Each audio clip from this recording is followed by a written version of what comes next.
નમસ્તે. આદર્શ education society વતી તમારું સ્વાગત કરું છું.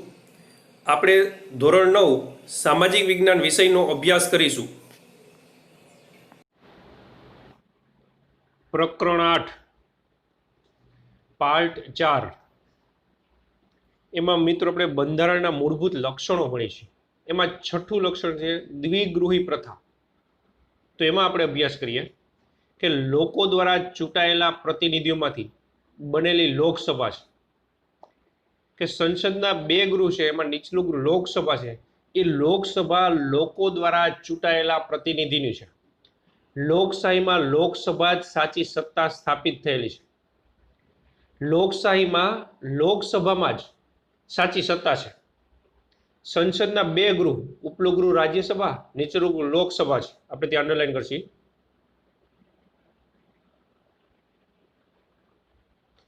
સંસદના બે ગૃહ છે, ઉપલું ગૃહ રાજ્યસભા છે અને નીચલું ગૃહ લોકસભા છે.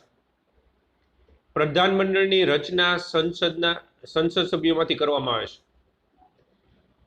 વડાપ્રધાન એનું પ્રધાનમંડળ છે એની રચના સંસદ સભ્યોમાંથી, પછી ઉપલા ગૃહના હોય કે નીચલા ગૃહના એને જ જોવાનું, બરાબર. એ બેના સભ્યોને સંસદ સભ્યો કહેવાય, એમાંથી નિમણૂક કરવામાં આવે છે. પ્રધાનમંડળ સંસદને જવાબદાર છે. જે પ્રધાનમંડળ છે એને સંસદને જવાબ દેવો પડશે, એટલે સંસદને જવાબદાર છે. પ્રધાનમંડળ લોકસભાનો વિશ્વાસ ધરાવે ત્યાં સુધી જ સત્તા ઉપર રહી શકે છે. જ્યાં સુધી લોકસભાનો વિશ્વાસ હોય ત્યાં સુધી જ પ્રધાનમંડળ સત્તા ઉપર રહી શકે છે. સંસદીય સરકાર એ સંયુક્ત જવાબદારીના સિદ્ધાંત ઉપર કામ કરે છે. સંસદીય સરકાર છે એ સંયુક્ત જવાબદારીના સિદ્ધાંત ઉપર કામ કરે છે.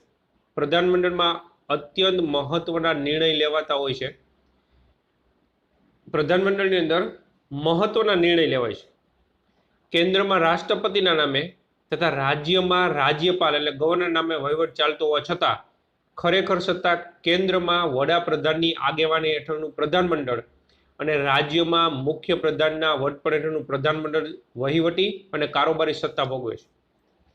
કેન્દ્રમાં રાષ્ટ્રપતિના નામે વહીવટ ચાલે છે, પણ ખરેખર સત્તા વડાપ્રધાનનું પ્રધાનમંડળ ભોગવે છે. રાજ્યમાં રાજ્યપાલના નામે વહીવટ ચાલે છે, પણ ખરેખર સત્તા મુખ્ય પ્રધાન અને એનું પ્રધાનમંડળ જ ભોગવે છે. રાજ્યનું પ્રધાનમંડળ રાજ્યની વિધાનસભાને જવાબદાર હોય છે. જેમ કેન્દ્રનું પ્રધાનમંડળ સંસદને જવાબદાર છે, એમ રાજ્યનું પ્રધાનમંડળ વિધાનસભાને જવાબ દેવો પડશે. લોકસભા એ કાયમી ગૃહ નથી. નીચલું ગૃહ લોકસભા છે ને મિત્રો, એ કાયમી ગૃહ નથી. દર 5 વર્ષે એની ચૂંટણી થાય, બરાબર. 2014માં થઈ હતી, આપણે 2019માં થઈ, પછી 5 વર્ષ પછી પાછી, એમ દર 5 વર્ષે ચૂંટણી થાય. કાયમી ગૃહ નથી. તેની મુદત 5 વર્ષની હોય છે. આપણે અંડરલાઈન કરશું. તેની મુદત 5 વર્ષની હોય છે. રાજ્યસભામાં સભ્યો રાજ્યોની વિધાનસભામાં ચૂંટાઈને આવેલા ધારાસભ્યો ચૂંટે છે. ઉપલું ગૃહ રાજ્યસભા છે ને, એની પરોક્ષ ચૂંટણી થાય. આગળ આપણે વિગતે ભણશું. એની પરોક્ષ ચૂંટણી થાય છે. તો એના સભ્યો જે એના સંસદ સભ્યો છે ને ઉપલા ગૃહના, એની ચૂંટણીમાં મતદાન છે ને રાજ્યની વિધાનસભાના સભ્યો આપે છે. તેઓ જે તે રાજ્યનું પ્રતિનિધિત્વ કરે છે. રાજ્યસભામાં વિવિધ ક્ષેત્રના નિષ્ણાંતો, અનુભવી એવી 12 વ્યક્તિની સભ્ય તરીકેની નિમણૂક રાષ્ટ્રપતિ કરે છે. 250 સીટ છે, એમાંથી 12 વ્યક્તિ એવા છે કે જેની નિમણૂક રાષ્ટ્રપતિ કરે છે. રાજ્યસભા એ કાયમી ગૃહ છે. 1/3 સભ્યો દર 2 વર્ષે નિવૃત્ત થાય છે. તેટલા જ સભ્યો ફરીથી ચૂંટવાને પાત્ર બને છે. મિત્રો, આપણે લોકસભામાં જોયું કે દર 5 વર્ષે એની ચૂંટણી થાય, આખી લોકસભાનું વિસર્જન થઈ જાય, 5 વર્ષે ચૂંટણી થાય. પણ રાજ્યસભામાં એવું નથી. દર 2 વર્ષે 1/3 સભ્યો નિવૃત્ત થાય અને ત્યારે ને ત્યારે ચૂંટણી થાય, પાછા એટલા ને એટલા સભ્યો આવે. એટલે રાજ્યસભા ઉપલું ગૃહ છે ને કાયમી ગૃહ છે, બરાબર. એનું વિસર્જન નથી થતું. આમ રાજ્યસભાના સભ્યો 6 વર્ષ સુધી સભ્યપદ ધરાવે છે. રાજ્યસભાની સત્તા પ્રમાણમાં ઓછી છે, જ્યારે લોકસભાની સત્તા વિશેષ, ચડિયાતી અને નિર્ણાયક છે. રાજ્યસભાની સત્તા ઓછી છે, લોકસભાની સત્તા વિશેષ છે, ચડિયાતી છે, નિર્ણાયક છે. રાજ્યસભાનું સંપૂર્ણપણે વિસર્જન થતું નથી, બરાબર. દર 2 વર્ષે 1/3 નિવૃત્ત થાય, ત્યારે ત્યારે એટલે આવી જાય, એટલે સંપૂર્ણ વિસર્જન નથી થતું. એના પછી 7મો મુદ્દો, સ્વતંત્ર, નિષ્પક્ષ અને એકીકૃત ન્યાયતંત્ર. કે આપણું ન્યાયતંત્ર છે સ્વતંત્ર છે, નિષ્પક્ષ છે અને એકીકૃત છે. કે બંધારણીય જોગવાઈ અનુસાર ભારતમાં સળંગ, સ્વતંત્ર, નિષ્પક્ષ અને એક સૂત્રી ન્યાયતંત્રની સ્થાપના કરવામાં આવી છે. તેની ટોચમાં સર્વોચ્ચ અદાલત. ત્યાં સુધી સમજો કે આપણું ન્યાયતંત્ર સ્વતંત્ર છે, એ સરકારને આદેશ કરી કે સ્વતંત્ર છે, નિષ્પક્ષ છે, કોઈ એક તરફી નહીં કે છે, એની સામે ઉભેલા બધાય સમાન છે, એક સૂત્રી છે. તો સ્વતંત્ર, નિષ્પક્ષ, એક સૂત્રી ન્યાયતંત્રની સ્થાપના કરવામાં આવી છે. તેની ટોચમાં સર્વોચ્ચ અદાલત, સૌથી ઉપર સુપ્રીમ કોર્ટ એટલે સર્વોચ્ચ અદાલત, મધ્યમાં રાજ્ય કક્ષાએ વડી અદાલત, જેને આપણે હાઈકોર્ટ તમે શબ્દ સાંભળો છો, એ વડી અદાલતો, અને નીચે જિલ્લા કક્ષાએની અને તાબાની અદાલતો ઉપરાંત વિશેષ અદાલતો છે. જો સર્વોચ્ચ અદાલત, વડી અદાલત, જિલ્લા અદાલત, તાબાની અદાલતો અને વિશેષ અદાલતો, આ પણ આપણે ન્યાયતંત્રનો પાઠ મિત્રો આગળ આવે જ છે ત્યારે વિગતે અભ્યાસ કરશું. સર્વોચ્ચ અદાલતના ચુકાદા ભારતમાં આવેલ તમામ અદાલતો માટે બંધન કરતા છે. સર્વોચ્ચ અદાલતના ચુકાદા છે એ બધી અદાલત માટે બંધન કરતા છે. સંઘ સરકાર અને રાજ્ય સરકાર વચ્ચે બંધારણીય બાબતો કે કાયદાના અર્થઘટન અંગે વિવાદ થાય તો તેના ઉકેલની અંતિમ સત્તા સર્વોચ્ચ અદાલતની છે. કે સંઘ સરકાર અને રાજ્ય સરકાર વચ્ચે બંધારણીય બાબતો કે કાયદાના અર્થઘટન અંગે કોઈ વિવાદ થાય, બરાબર, તો ઉકેલ અંતિમ સર્વોચ્ચ અદાલત લઈ આવે છે. ન્યાયતંત્ર કારોબારીથી સ્વતંત્ર છે. ન્યાયતંત્ર એ સ્વતંત્ર છે, નિષ્પક્ષ છે. આગળ આપણે જોયું બંધારણના રક્ષક અને વાલી તરીકે ન્યાયતંત્ર નાગરિકોના અધિકારોનું રક્ષણ કરે છે. સ્વતંત્ર, નિષ્પક્ષ છે અને બંધારણનો રક્ષક છે, બંધારણના વાલી છે, નાગરિકોનું રક્ષણ કરે છે. એના પછી મિત્રો 8મો મુદ્દો,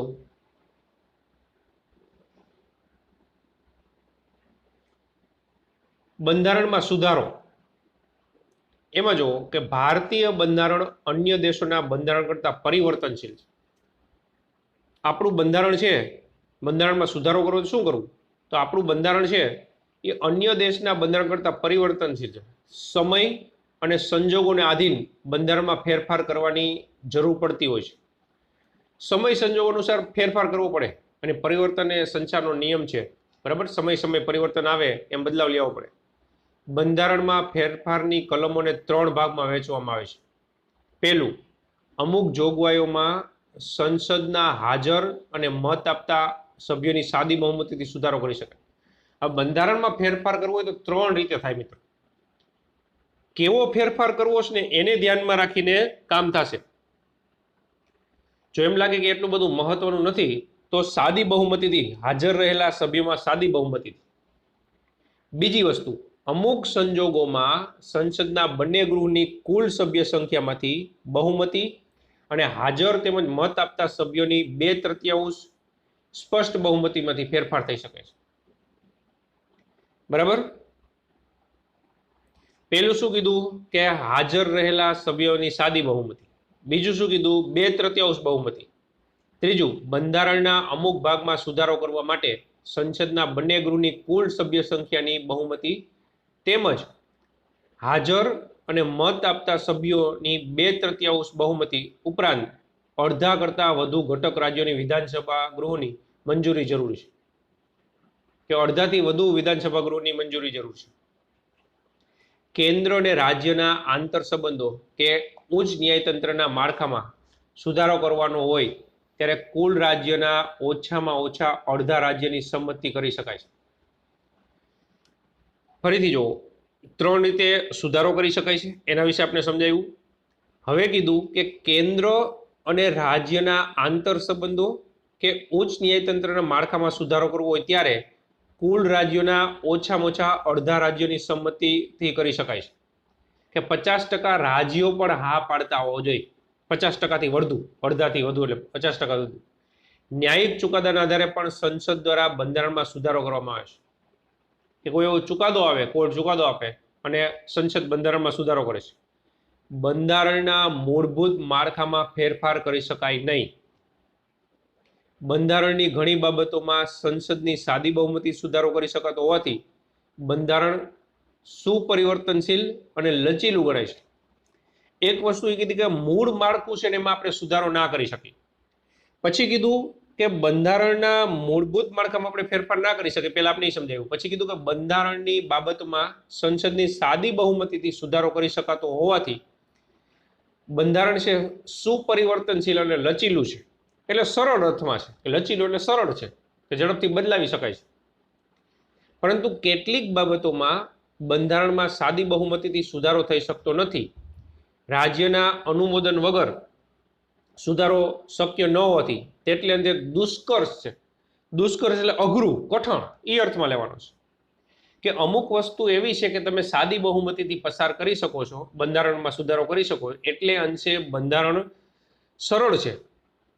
બરાબર. અમુકમાં અડધાથી વધુ રાજ્યની વિધાનસભાએ હા પડતી એટલે અંશે કઠણ છે, અઘરું છે, દુષ્કર્ષ છે. આમ બંનેનું મિશ્રણ ભારતીય બંધારણનું આગવું લક્ષણ છે. બહુ સાચી વાત છે કે સરળ છે અને અઘરું છે એવું મિશ્રણ સાથે આપણું બંધારણ છે.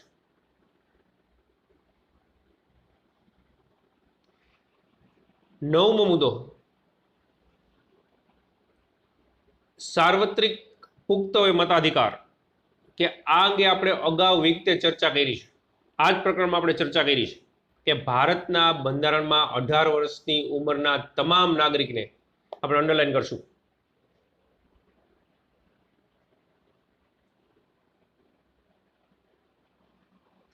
અઢાર વર્ષની ઉપરના તમામ નાગરિકને કોઈ પણ જાતિ, ધર્મ, શિક્ષણ, લિંગ, આવક, કોમ, મિલકત કે જન્મસ્થળ જેવા કોઈ પણ જાતના ભેદભાવ મુક્ત રીતે દરેક નાગરિકને સમાન અધિકાર આપ્યો એ ખરેખર પ્રગતિશીલ અને હિંમતભર્યું પગલું છે.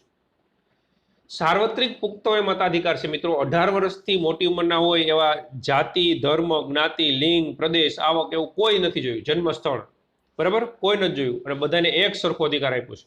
એ પ્રગતિશીલ અને હિંમતભર્યું પગલું છે. મતાધિકારને કારણે લોકશાહીમાં પ્રત્યેક નાગરિકને ચૂંટણી સમયે પોતાની પસંદગીના ઉમેદવારને મત આપીને ચૂંટવાનો અધિકાર છે.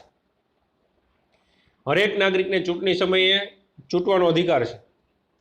ચૂંટણીમાં યુવા મતદારોનો ઉત્તરોત્તર વધતી સંખ્યા, સજાગતા, ઉમળકો, મતદાન જાગૃતિને કારણે મતદારનું વધેલું પ્રમાણ, બરાબર, યુવા મતદારોની સંખ્યા વધી જાય છે. એટલે યુવાનો છે ને શિક્ષિત છે, એટલે એને ખબર પડશે કે કેને મત દેવો ને કેને ન દેવો.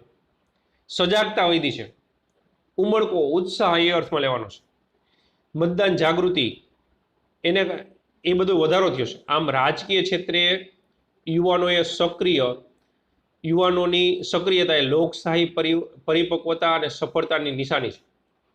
કે યુવાનો મતદારો વધે જાય છે એ લોકશાહીની પરિપક્વતા રજૂ કરે છે.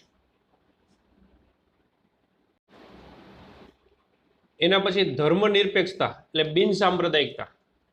આ અંગે પણ અગાઉ આપણે આમુખમાં અભ્યાસ કર્યો છે. આમુખની અંદર આપણે ધર્મને બિન સાંપ્રદાયિકતાની વાત કરી છે. ભારતીય બંધારણમાં સર્વધર્મ તરફ સમાન દ્રષ્ટિ અને સમાન આદરભાવનો સ્વીકાર થયો છે. આપણા બંધારણમાં હરેક ધર્મને સમાન ગણવામાં આવ્યા છે. રાજ્ય દ્વારા કોઈ પણ ધર્મને ઉત્તેજન કે ટેકો નહીં. સરકાર કોઈ પણ ધર્મને ઉત્તેજન નથી આપતી, ટેકો નથી આપતી. રાજ્યને પોતાનો કોઈ ધર્મ કે સંપ્રદાય નથી. બધાય ધર્મને સરખા ગણવામાં આવ્યા છે. આપણા દેશમાં સરકારને કોઈ ધર્મ નથી અને કોઈ ધર્મને ટેકો આપતી નથી. રાજ્યોને પોતાનો કોઈ ધર્મ કે સંપ્રદાય નથી. રાજ્ય તટસ્થ છે. ભારતીય બંધારણ કોમી પક્ષપાત કે ધાર્મિક બાબતોથી પર છે, તટસ્થ છે. કોમી પક્ષપાત કે ધાર્મિક માન્યતાથી તટસ્થ છે. રાજ્ય કોઈ પણ નાગરિક પ્રત્યે ધર્મના આધારે ભેદભાવ રાખતું નથી. કોઈ પણ નાગરિક પ્રત્યે ધર્મના આધારે ભેદભાવ નથી રાખતું. ધર્મના અનુયાયીઓએ પોતાની પસંદગી, ધાર્મિક માન્યતા, શ્રદ્ધા અને આસ્થા અનુસારનું ધર્મનું પાલન કરવાની, પ્રચાર પ્રસાર કરવાની સ્વતંત્રતા બંધારણમાં આપવામાં આવી છે. કે ધર્મના અનુયાયીઓને પોતાની પસંદગીની ધાર્મિક માન્યતા, શ્રદ્ધા અને આસ્થા અનુસારનું ધર્મનું પાલન કરવાની, એનો પ્રચાર પ્રસાર કરવાની એને સ્વતંત્રતા આપવામાં આવી છે. જો કે ભારતીય બંધારણમાં ધાર્મિક લઘુમતીને કેટલાક વિશેષ અધિકાર અને સવલતો આપવામાં આવી છે. આપણું બંધારણ છે મિત્રો, કોઈ ધર્મને મહત્વ નથી આપતી. ઉલટાના જે લઘુમતી છે, અડધાથી ઓછા જેને લઘુમતી કહેવાય મિત્રો, આગળ આપણે આ જ પાઠમાં ચર્ચા કરી છે, એને વિશેષ અધિકારો આપ્યા છે. સમાન નાગરિક ધારાની જોગવાઈ માર્ગદર્શક સિદ્ધાંતોમાં સમાવી આમ આ બાબતો ધર્મનિરપેક્ષ રાજ્યને ઘોષિત કરે છે કે સમાન નાગરિક ધારાની જોગવાઈને આપણા માર્ગદર્શક સિદ્ધાંતોમાં સામેલ કર્યા છે, બરાબર, અને ધર્મનિરપેક્ષ આપણો દેશ છે એ ઘોષિત કરે છે. ઉલટાના લઘુમતીને વધુ આપ્યું છે, બરાબર, વધુ છૂટછાટો આપી છે, એ અર્થમાં લેવાનું છે મિત્રો. પછી 11મો મુદ્દો, અદાલતી સમીક્ષા. અદાલતી સમીક્ષા બંધારણનું વિશિષ્ટ લક્ષણ છે. અદાલતી સમીક્ષા છે એ બંધારણનું ખાસ વિશિષ્ટ લક્ષણ છે. સંઘ અને રાજ્યો દરેક પોતાના કાર્યક્ષેત્રમાં જ રહીને જે કામ કરે કે વહીવટ કરે એ જોવાની સત્તા અદાલતને સોંપવામાં આવી છે. સંઘ અને રાજ્યો દરેક પોતાના કાર્યક્ષેત્રમાં જ રહીને જે કામ કરે કે વહીવટ કરે એ જોવાની સત્તા અદાલતને સોંપવામાં આવે છે. સંસદની સત્તાઓને અવગણ્યા વગર અદાલતી સમીક્ષા વિશેના સિદ્ધાંતો વચ્ચે એક સુમેળ સ્થાપવાનો પ્રયાસ કરવામાં આવ્યો છે. અદાલતોની સુમેળ સાધવાનો પ્રયાસ છે. સંસદ કે ધારાસભાએ ઘડેલા કાયદાઓ અને બહાર પાડેલા આદેશો, વટહુકમો, અદાલતી ચુકાદાઓ અને બંધારણીય સુરક્ષાની સમીક્ષા કરવાની સત્તા અદાલતને આપવામાં આવી છે. કે અદાલતની સમીક્ષા એવો મુદ્દો આપ્યો મિત્રો કે સંસદ કે ધારાસભાએ કાયદા ઘડ્યા હોય અને બહાર પાડેલા આદેશો હોય, વટહુકમો હોય, અદાલતી ચુકાદાઓ હોય અને બંધારણીય સુરક્ષાની સમીક્ષા કરવી, એ જોવું કે આ બરાબર છે કે નહીં, સમીક્ષા કરવી, બરાબર, એની સત્તા અદાલતને આપેલી છે. અદાલતને જો એમ ખાતરી થાય કે ઘડવામાં આવેલા કાયદાઓ, સુધારાઓ કે બહાર પાડેલા હુકમો બંધારણની મૂળ જોગવાઈ સાથે સુસંગત નથી તો તેને અદાલત ગેરબંધારણીય ઠેરવીને રદબાતલ જાહેર કરી શકે છે. કે અદાલતને એમ થાય કે ઘડવામાં આવેલા કાયદાઓ, જે સુધારો કર્યો હતો એ સુધારાઓ, હુકમો છે એ બંધારણને મૂળ જોગવાઈ સાથે સુસંગત નથી, બરાબર, તો અદાલત ગેરબંધારણીય ઠેરવીને રદબાતલ કરી શકે છે. ઘણા બધા રાજ્યોમાં મિત્રો અમુક લોકોને, અમુક જ્ઞાતિના લોકોને અનામત આપ્યું હતું જેની રાજ્ય સરકારે, એ અદાલતમાં સમીક્ષા થઈ અને અદાલત એને ગેરબંધારણ ગણીને કેન્સલ કરી નાખ્યું. જો સરકારે આપેલું અદાલતે એ ઠુકરાવી દીધું અને સરકારને અદાલતનો હુકમ માનવો પડ્યો અને કેન્સલ કરવું પડ્યું. હવે એના પછી 12મો મુદ્દો છે મૂળભૂત હકો અને ફરજો. તો ભારતના લોકો એક સ્વતંત્ર રાષ્ટ્રના નાગરિક તરીકે ગૌરવપૂર્ણ જીવન જીવી શકે તે માટે બંધારણમાં મૂળભૂત હકો આપવામાં આવ્યા છે. કે આપણા નાગરિકો સારું જીવન જીવી શકે એટલા માટે મૂળભૂત હક આપ્યા છે. સર્વાંગી વિકાસની સાથે રાષ્ટ્રના વિકાસ માટે જરૂરી સ્વતંત્રતાની ખાતરી સાથે હકો અને ફરજો એ લોકશાહીની સમાજની મૂડી છે. સર્વાંગી વિકાસ થાય અને રાષ્ટ્રનો વિકાસ થાય, સ્વતંત્રતાની ખાતરી મળે એટલા માટે હક અને ફરજ દરેક નાગરિકને મળવા જોઈએ. બંધારણીય ઇલાજનો હક તથા 6 થી 14 વર્ષ સુધીના બાળકોને ફરજિયાત શિક્ષણનો હક પણ બંધારણમાં સમાવ્યો છે. આપણે આપણા મૂળભૂત હકો આગળ ભણશું મિત્રો, મૂળભૂત હક ભણશું ત્યારે બંધારણીય ઇલાજનો હક આપણે ભણશું. 6 અધિકાર આપ્યા એમાંનો એક, અને 6 થી 14 વર્ષ સુધીના બાળકોને મફત અને ફરજિયાત શિક્ષણ, એના વિશે આપણે વિગતે આગળ અભ્યાસ કરીશું.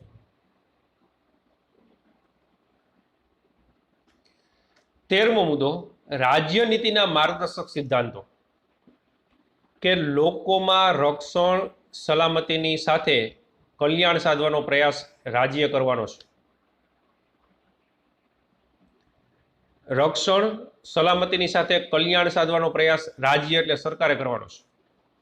રાજ્યોને નીતિ ઘડતરમાં અને રાજ્ય શાસનમાં રાજ્ય નીતિના માર્ગદર્શક સિદ્ધાંતો માર્ગદર્શન આપે છે. નીતિ ઘડવામાં રાજનીતિના માર્ગદર્શક સિદ્ધાંતો એ રસ્તો આપશે, તેથી પણ તે સિદ્ધાંતો માર્ગદર્શક સિદ્ધાંતો કહેવાય છે. સરસ કીધું છે કે નીતિ ઘડતરમાં રસ્તો દેખાડે એટલે માર્ગદર્શક સિદ્ધાંતો કીધા છે. 14મો અને છેલ્લો મુદ્દો મિત્રો, આપણા બંધારણના મૂળભૂત લક્ષણો આપણે ભણી છીએ, તમને ખ્યાલ જ છે. એનું 14મું લક્ષણ પછાત વર્ગો અને આદિજાતિઓ માટેની જોગવાઈઓ. આમ તો સમાન નાગરિક અને સમાન હક બધાને આપ્યા છે, પણ જેમ લઘુમતીને વિશેષ અધિકારો આપ્યા છે એમ પછાત વર્ગો માટે વિશેષ અધિકારો આપ્યા છે કે સમાજના પછાત વર્ગો કે પછાત જાતિઓ કે વંચિત સમુદાયના ઉત્કર્ષ અને તેઓને સામાન્ય પ્રવાહમાં ભેળવવા માટે સક્ષમ બનાવવા માટે ભારતના બંધારણમાં વિશેષ જોગવાઈ કરવામાં આવી છે. પછાત જાતિઓ કે વંચિત સમુદાયના ઉત્કર્ષ માટે અને સામાન્ય પ્રવાહમાં ભળવા માટે એને વિશેષ જોગવાઈ કરી છે. ધારાગૃહો, સ્થાનિક સ્વરાજ્યની ચૂંટણીઓ, રાજકીય પ્રતિનિધિ પૂરું પાડે તે માટે અનામત બેઠકો ફાળવવામાં આવી છે કે એને અનામત બેઠકો આપી છે. સરકારી નોકરીમાં અને શિક્ષણ સંસ્થામાં પ્રવેશ માટે અનામત કોટાની બેઠકો તેઓની વસ્તીના પ્રમાણમાં ફાળવીને સમાન તક આપી છે. અનામત બેઠકો આપવામાં આવી છે અને વસ્તીને ધ્યાનમાં રાખી સમાન તક મળી છે. પછાત જાતિના બાળકોને શિક્ષણ માટે શિષ્યવૃત્તિઓ, સવલતો, ફી માફીની સગવડોનો લાભ, હકારાત્મક ભેદભાવને કે રક્ષણાત્મક ભેદભાવની નીતિનો ખાસ પ્રબંધ બંધારણમાં કરવામાં આવ્યો છે કે પછાત વર્ગો માટે અમુક વધારાની સવલતો આપી મિત્રો. બરાબર, પછાત જાતિના બાળકો માટે શિક્ષણ માટે શિષ્યવૃત્તિ, અમુક સવલતો, ફી માફીની સગવડો એ હકારાત્મક ભેદભાવ છે. જો આપણા બંધારણમાં ઉલ્લેખ છે કે બધાને સમાન ન્યાય મળવો જોઈએ, તો અમુકને વધુ આપે તો શું થાય?